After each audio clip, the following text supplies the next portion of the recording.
இந்த உலகத்தில் பிள்ளைகள் எல்லோரும் உடைய பிள்ளைகள். நீ பகிர்ந்து காத்தடைய செல்லுங்கள். அப்படியே நீ படைத்த உலகத்தை அழிக்கலாம். மகாசக்தியே சாந்தம் உன்னையே விட வேண்டும். நீ யாருந்த பிரிவில் அமர்ந்திருக்கின்ற பெண்கள் எல்லோரும் இந்த சக்தி என்னுடைய அம்சம். இந்த ஆண்கள் எல்லோரும் என் கணவன் ஈசனின் அம்சம். இந்த ஆணும் பெண்ணும் சேர்ந்த இல்வாழ்க்கை இன்பு சுகம் வாரிசு உருவாகிற பிரபஞ்சம். அப்படிப்பட்ட பிள்ளைகளை உருவாக்கி பகிர்ந்து காத்து ரசிக்கின்ற தாயாகிய நீ படைத்த உலகத்தையும் உன் பிள்ளைகளை அளிக்கலாமா தங்கா? சாத்தம் சாத்தம் சாத்தம் என்று நிலையை உணர்வித்து சாத்தப்படுத்தியவர்கள் நீயா?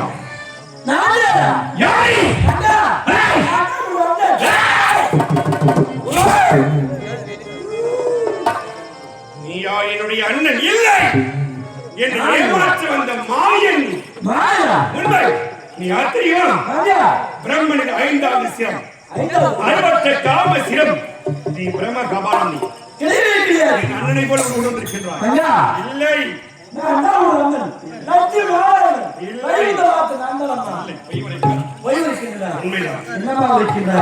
என்னதான் பிரம்மனின் 5வது சிரம் அறுபட்டது.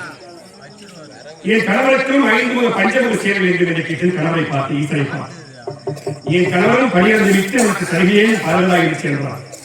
அந்த சமயம் பார்த்தால் படைக்கும் கர்த்தம் அந்த பிரம்மதேவனுக்கு 5வது சிரம் உடைத்தெழுந்து அது காம சிரமாக படைத்த பெண் அவன் உண்டாக்கிய பெண்ணையே காம சுகத்தோடு பெண்ணாக பார்த்தான். அந்த திலோத்தமை கற்பனையை காப்பாற்றுவது கைலாய் வந்தால் என்னிடம் அடைக்கல கொண்டார். அவனுக்கு அடைக்க உலகத்தில் நிலவரக்குள்ளே ஒரு பாதுகாப்பான இடத்தையும் ஒதுக்கி வைத்தேன். அந்த சமயம் பார்த்து அந்த பெண்ணை தேடிக்கொண்டு பிரம்மன் வந்தான். 5 முகத்தோடு என் கணவன் அமர்கின்ற சிம்மாதனத்தில் அமர்ந்து விட்டான். கணவன் வருவார், 5 முகத்தோடு காட்சி தருவார். அந்த பதிவே செய்ய வேண்டிய காத்திருந்த அடியான் நான் அந்த பிரம்மனை பார்த்து வந்திருப்பது பிரமணா பரமனா தெரியாமல் அந்த பிரம்மதேவனுக்கு பதிகின்ற பாவியாமிக்கு ஒரு கணவனுக்கு செய்ய வேண்டிய பதிவுதை மாற்றால் ஒரு நாள் படைக்கின்ற பிரம்மதேவனுக்கு செய்துவிட்டேன். பதிய இந்த பாவியாகிவிட்டேன். அதனிடையே அவனுக்கு முளைத்து இருந்த 5வது காமச்சியம். அதனால்தானே கணவன் யாரும் தெரியாமல் பதிகின்ற பாவியாகிவிட்டேன். அதனால் அவனுக்கு முளைத்த 5வது காமத்தை அறுத்து எறிய வேண்டும் என்று என் கணவன் இருந்தார். ஈசன் நடந்தவற்றை சொன்னேன். அதன் பிரகாரம் நான் கூறியவாறு அவன் சிரத்தை அறுக்க சேர்ந்தார். அவர் சிரத்தை அறுத்தெறிந்தார் கணவன். 5வது காமச்சியம் சும்மா இருக்கவில்லை. எந்த சிவன் அறுத்திருந்தாலும் அந்த சிவன் கையை பற்றிய பிரமகாவன் அந்த அறுபட்ட சிவன் கணவர் கணம் பற்றியவர்கள் பைத்தியம் விடுத்தார். ஓட்டை எழுதினார். தெருத்திருவா பிச்சை எடுத்துக் கொண்டு ஓடினார். சுடுகாட்டு சாம்பலை வாரி பூசிக் கொண்டார். மயான விக்னாக உலகத்திற்கெல்லாம் காட்சி கொடுத்தார். அப்படிப்பட்ட செயலை என்னால் பார்த்துக் கொண்டு சும்மா இருக்க முடியவில்லை. நேராக செய்ய வைகுங்கள் அண்ணனை பார்த்தேன். அண்ணா இப்படிப்பட்ட படுவாவை பிரம்மன் சிவன் கணவர் கணம் பற்றி பைத்தியமாக தெரிவித்து பிச்சை எடுத்துக் கொண்டு ஓடிக்கொண்டிருக்கின்றார். அவர் பைத்தியம் தெரிய வேண்டும், மேலும் விவகாரத்தை கொடுக்க வேண்டும் என்று அண்ணன் சொன்னேன். அப்ப அண்ணன் சொன்னார், கவலையெல்லாம் தாங்க என்னுடைய லட்சுமி தேவி என் மார்பகத்திலே குடிக்கொண்டிருக்கிறார். அவர் வழக்கத்தில் வளைவில் இருப்பார். அந்த வளைகளை உடைத்து கைகளில் கீழால் உதிர்ந்தது. அந்த ரத்தத்தை உதிரத்தை எடுத்து சாதத்தில் பிசைந்து எந்த பிரம்மகாவன் கரம் பற்றி கொண்டு கணவருக்கு பைத்தியிருக்கிறோ அந்த பிரம்மகாவன் கண்ணில் படும்படியாக அந்த உதிர சாத்தை வாரி இறக்க சொன்னார் என் அண்ணன்.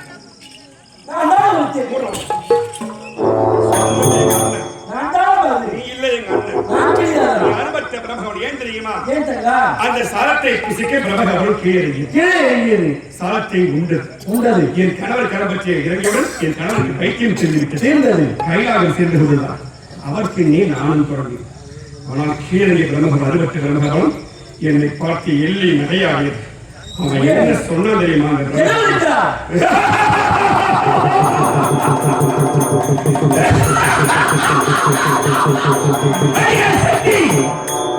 உன் கணவர் பைத்தியம் இருக்கிறான். ஆனால் இந்த அறுபட்டவர்கள் நான் நீ படைத்த இந்த உலகத்தை நான் அழிப்பேன். உனக்கு தேவையான நீ படைத்த உலகத்தை நீ காப்பாற்றிக்கொள் என்று சமதளித்தான். எள்ளி நகையாடினான். என்னை பார்த்து ஏளனமாக சிரித்தான். நான் படைத்த உலகத்தை என்னுடைய பிள்ளைகளை நீ அழிப்பியாடா? உனக்கு இன்னும் அறிவு வரவில்லை. இப்போது உன்னை தொட்டு தூக்கி ஆடி என்று சமுத்திரத்தில் வீச வேண்டும். ஓடி சென்று அந்த பிரம்மகாலத்தை தொட்ட உடனே அந்த பிரம்மகாலம் தரம் பற்றிய உடனே அழகிய உமா மகேஸ்வரிக்கு இப்படிப்பட்ட அகோர உருவம் விட்டது. முண்டக்கண்கள் குறைப்பற்கள் பிரேமையிலே ராட்டியேஸ்வரம் அந்த சராசத்திற்கு விஸ்வகம் ஒரு பசி. எப்படிப்பட்ட பசி? ரத்தத்தை குடிக்க வேண்டும் என்ற உதிர வேட்கை தாகம். அதனால்தான் உலகத்தை அளிக்க முற்பட்டேன். எங்க அண்ணனோட நீ வந்து என்னை நீதான் மாறியாத்தா, நீ சாந்தமா உட்கார்ந்து அந்த அறுபட்ட பிரகாரம் நான் படைத்த உலகத்தில் என் பிள்ளையை நீ அழிக்க போற. நீ படைத்த உலகத்தை நீ அழிக்கலாமா? என்னமா இருக்கா பிரம்மகவனம் என்ன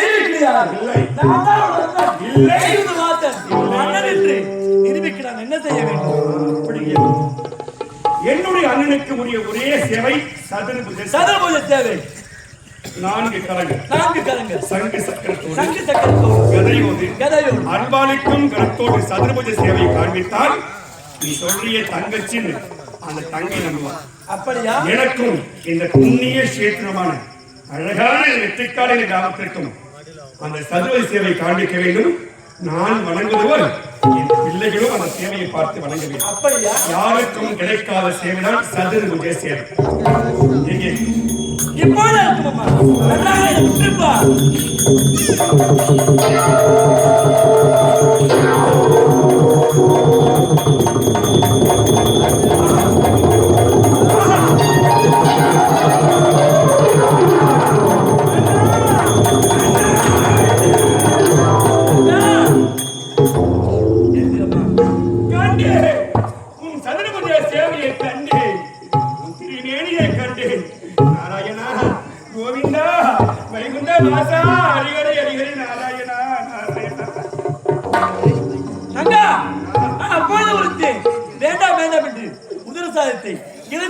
திரும்பி பார்த்து ஆனால் அதுக்கு நீ என்ன செய்யலாம்? நீங்கள் கூறியவர் திரும்பி பார்க்காமல் தான் வந்தீங்க. ஆமா, ஆனால் என்னை திரும்ப பார்க்க வைத்து விட்டார் அறுபட்ட பிரகாரம். அப்படியா? அவன் என்ன சொன்னான் தெரியுமா? அழிய சக்தி இந்த உலகத்தை உருவாக்கினான். அதை நான் அழிப்பண்டி அவ்வளவு பேசலாம். அப்படியா? நீயாடா நான் படைத்த உலகத்தையும் பிரபஞ்சத்தையும் என் பிள்ளை அழிக்க முடியும் என்று ஆத்திரப்பட்டு தான் அவனை அழிக்க முற்பட்டேன். பரிவாவை என் கரம் பற்றி இந்த உருவம் மாறனுக்கு தெரியாதா? இதெல்லாம் ஒரு கொண்ட பிரிவு அல்ல. இது ஒரு முனிவரால் கொடுக்கப்பட்ட சாபம் இருக்கு. முனிவர் கொடுத்த சாபம். யார் அந்த முனிவனுக்கு எப்படிப்பட்ட சாபத்தை கொடுத்தான்? துருவமண்டலத்தாருக்குரிய துருவாச மகாமுனிவர் துருவனை பார்க்க வந்தான். நீயும் உன் கணவர் கைலாயத்தில் பார்த்து அப்பொழுதுதான் அதே ஈந்தா 8 முறை எடுத்தான். உன் கணவரை பார்த்து யாராவது பைத்தியத்தை கட்டுகிறார் என்று உன் கணவர் கேட்டேன். அதே ஈந்தா யாரை பார்த்து பைத்தியம் இருக்கிறார். இது வெற்றியாளருக்கு பைத்தியம் சாமர்த்தியம் வைத்தார். உன் கணவருக்கு வைத்தார். ஆமா, அருகே இருந்தார். அமைதியாக இருந்தாய் நீ. அதே விழுவு யாராணி அழகி போல கட்டிக் கொண்டிருக்கிறாய். அரிய சக்தி ஒரு பெண்ணாக பட்டவனுக்கு என்ன ஒரு ஆளுநர் கேட்டான். உன்னை வெட்டேற்கு அழகாக ஒரு சாபத்தை வளைத்தான். சாபம் என்று பழித்து விட்டது. நினைவுக்கு வருகின்றது. துர்வாசன் அதாவது சாபத்தை கொடுத்தது. ஏண்டா இப்படி அழகை போல் விளக்குகிறாய் என்று அவனை அவதூறாக பேசினேன். துர்வாசன் சொன்னா அடியே பெற்ற சிறுக்கி நீ யாரு என்னை அழகை சொல்ற, இன்னும் எட்டாம் நீ அழகாக பெரிய ஒரு சாபத்தை கொடுத்தான். அவன் கொடுத்த சாபம் ஏறி விட்டது. அழகாக மாறிவிட்டேன் அண்ணா. மீண்டும் இந்த கிராமத்தில் அமர வேண்டும். தாயே தாயே வழங்கிய அத்தனை கரங்களும் என்னை பார்த்து பேயே பிசாசு என்ற கற்களை வாழை வீசி எறிகின்றார்கள். ஓடுகின்றேன் ஓடுகின்றேன் ஓடுகின்றேன். இந்த கிராமத்தின் எல்லை விட்டே ஓடிக்கொண்டிருக்கிறேன். மீண்டும் இந்த கிராமத்திற்குள்ளே அமர வேண்டும். என் பிள்ளையெல்லாம் என் கடன் வைத்து என்னை வணங்க வேண்டும். அம்மா அம்மா என்று என் பிள்ளையின் குறையெல்லாம் தீர்க்க வேண்டும். உருவத்தை மாற்றுங்கள், உருவத்தை மாற்றுங்கள்.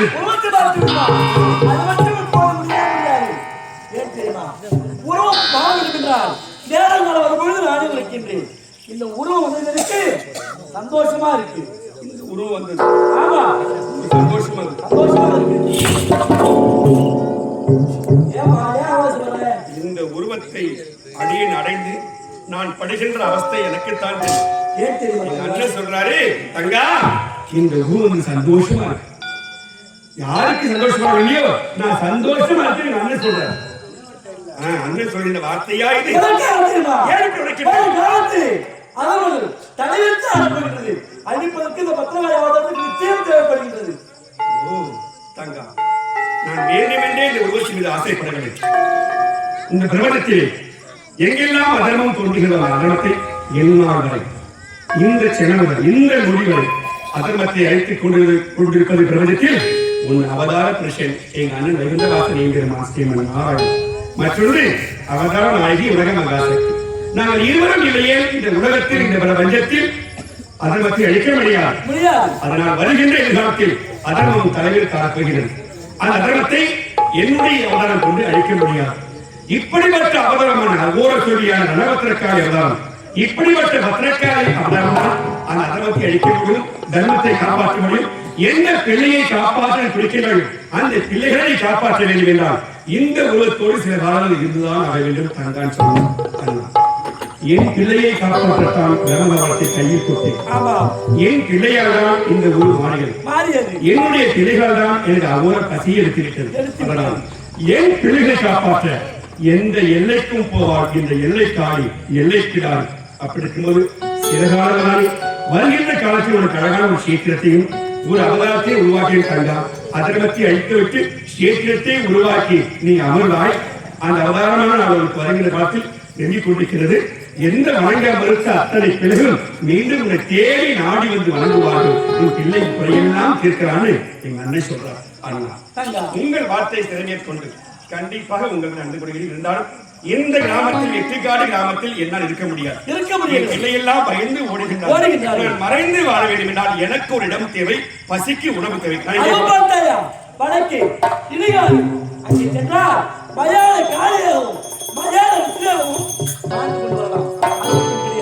அங்கே வருகின்ற பிள்ளைகளை இன்னொரு பசி போக்கிக் கொள்ளலாம். உலக மகாசக்தி பிணங்களை தின்றுதான் பசி தீர்த்துக் கொள்ள வேண்டும்.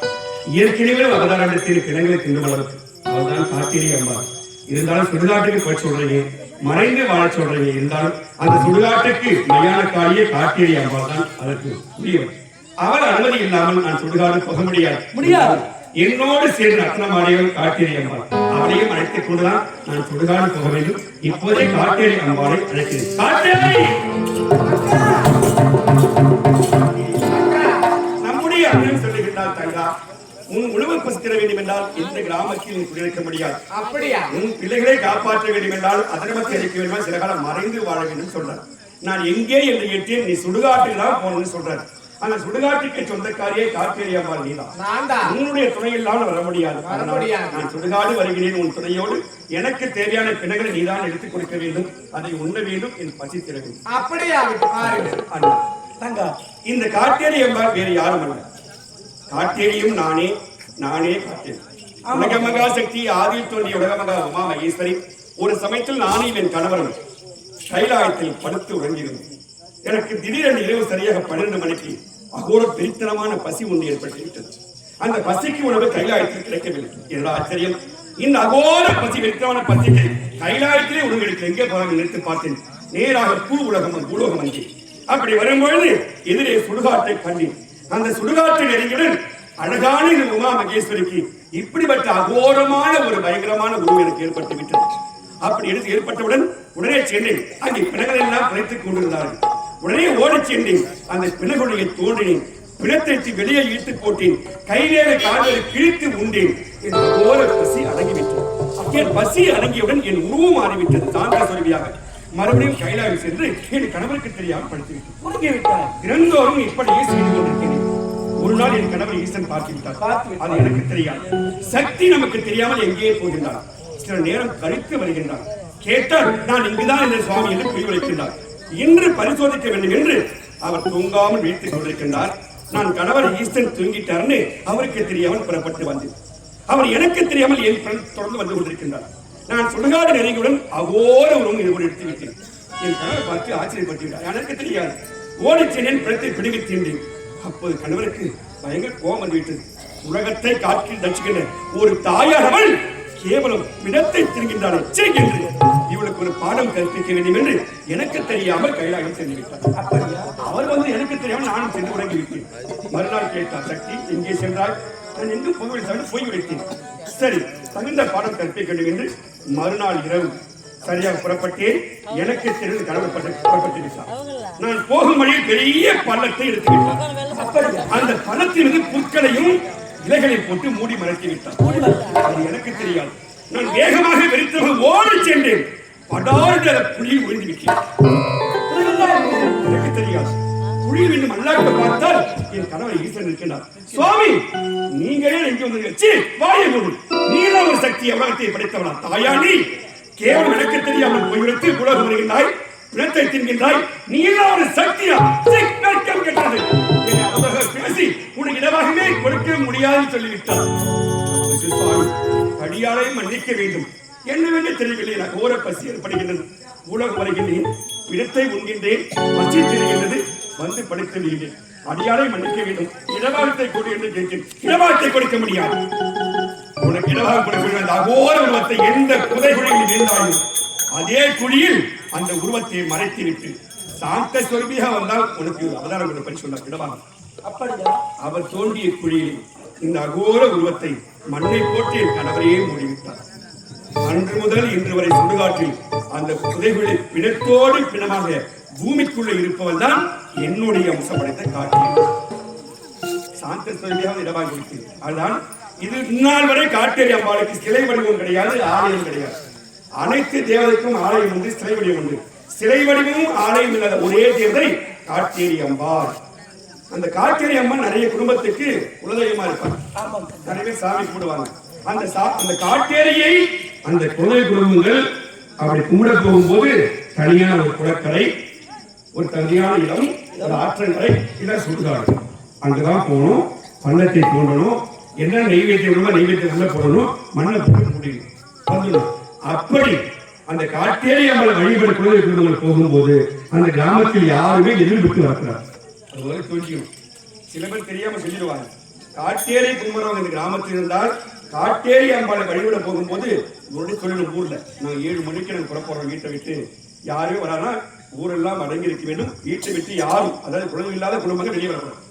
அந்த காட்டேரியை வழிபடுற குடும்பங்கள் பொங்கல் வைத்து படையிடம் போகும்போது எதிர்பட்டு யாரும் வரக்கூடாது. அப்படி தனிமையாக சென்று குலதெய்வத்தை வழிபட்டு மீண்டும் மண்ணை போட்டு மூடிட்டு வந்தவர்கள் கிராமத்தின் மக்கள் வெளியே வரணும்.